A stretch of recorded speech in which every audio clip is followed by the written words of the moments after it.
আসসালামু আলাইকুম। সবাই কেমন আছো বন্ধুরা? অনেক দিন পর, তাই না? আমাকে মিস করেছো? শিওর আমাকে মিস করেছো।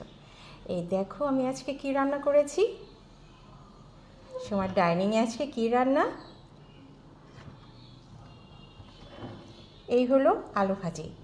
আমার ছেলে আমার মেয়ে শ্বশুর বাড়ি বেড়াতে গিয়েছিল। সে বলেছে, মা তুমি কিন্তু আমার জন্য অবশ্যই আলু ভাজি করবে।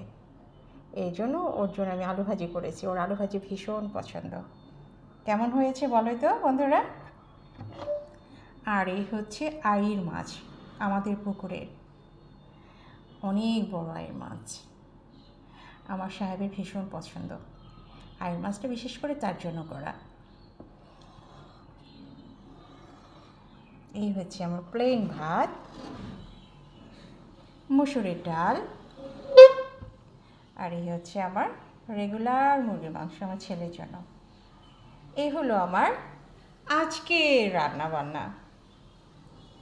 কেমন হয়েছে বলো তো এই রান্নাবান্নাগুলো? কি পেট ভরে কি খাওয়া যাবে বন্ধুর বাসায়? যদি খেতে ইচ্ছে করে তাহলে চলে এসো সোমার বাসায়। সোমা ভীষণ খুশি হবে। ওকে বন্ধুরা, দাওয়াত রইল সবার। আল্লাহ হাফিজ, শুভ দুপুর।